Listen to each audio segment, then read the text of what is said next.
நண்பர்களே, அலாவுதீன் கில்ஜியின் சந்தை சீர்திருத்தம் வெற்றிகரமாக நடைபெற உதவிய ஷஹ்னா-இ-மண்டி என்பவர் குறித்து இன்று அறிந்து கொள்ளலாமா?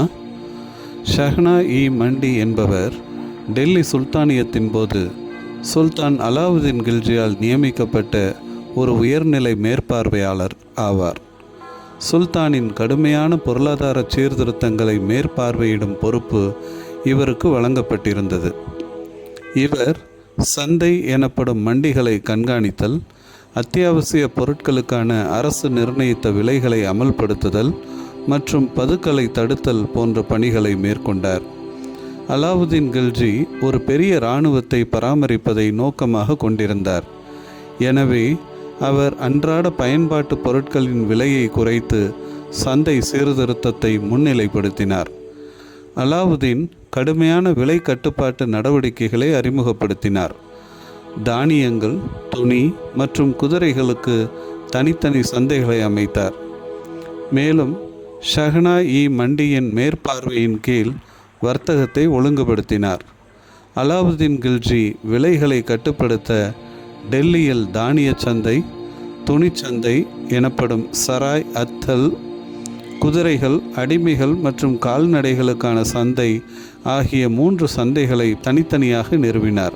விலை கட்டுப்பாட்டை அமல்படுத்த மேற்பார்வையாளர் என பொருள்படும் ஷஹ்னா-இ-மண்டி என்பவர் நியமிக்கப்பட்டார். அவருக்கு உதவி செய்ய ஒரு உளவுத்துறை அதிகாரி இருந்தார். விதிமுறைகள் பின்பற்றப்படுவதை உறுதி செய்ய ஃபரித் எனப்படும் உளவுத்துறை அதிகாரிகள் மற்றும் முன்ஹியன்கள் எனப்படும் இரகசிய ஒற்றர்கள் ஆகியோரிடமிருந்து தினசரி அறிக்கைகள் பெறப்பட்டன.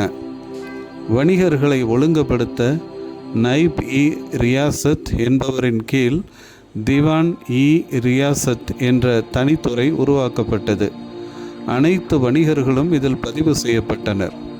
குறைந்த விலையை பராமரிக்கவும் குதிரை வியாபாரிகள் மற்றும் தரகர்கள் டெல்லியில் குதிரைகளை வாங்குவதற்கும் தடை விதிக்கப்பட்டது. தானியம், சர்க்கரை மற்றும் துணி போன்ற பொருட்கள் அரசு நிர்ணயித்த விலையிலேயே விற்கப்படுவதை அவர் உறுதி செய்தார். சந்தைக்கு யார் பொருட்களை கொண்டு வருகிறார்கள் என்பதை கண்காணிக்கவும் வியாபாரிகளின் விவரங்கள் அடங்கிய ஒரு பதிவேட்டை அவர் பராமரித்தார். மோசடி மற்றும் நுகர்வோர் சுரண்டலை தடுக்க அளவீட்டு தரநிலைகளையும் அவர் சோதித்தார். ஷஹ்னா-இ-மண்டி ஊழலில் ஈடுபடுவதையோ அல்லது லஞ்சம் பெறுவதையோ தடுக்க கில்ஜி கடுமையான இரட்டை அறிக்கை பெறும் முறையை செயல்படுத்தினார். சந்தைகளில் நிறுத்தப்பட்டிருந்த அரசு உளவுத்துறை அதிகாரியான ஃபரித் சந்தை நிலவரங்களை நேரடியாக சுல்தானுக்கு தெரிவித்தார். அதேபோல முன்ஹியன் என்ற இரகசிய ஒற்றர் சந்தை நடவடிக்கைகளை சரிபார்த்து சுல்தானுக்கு அறிக்கை அளித்தார்.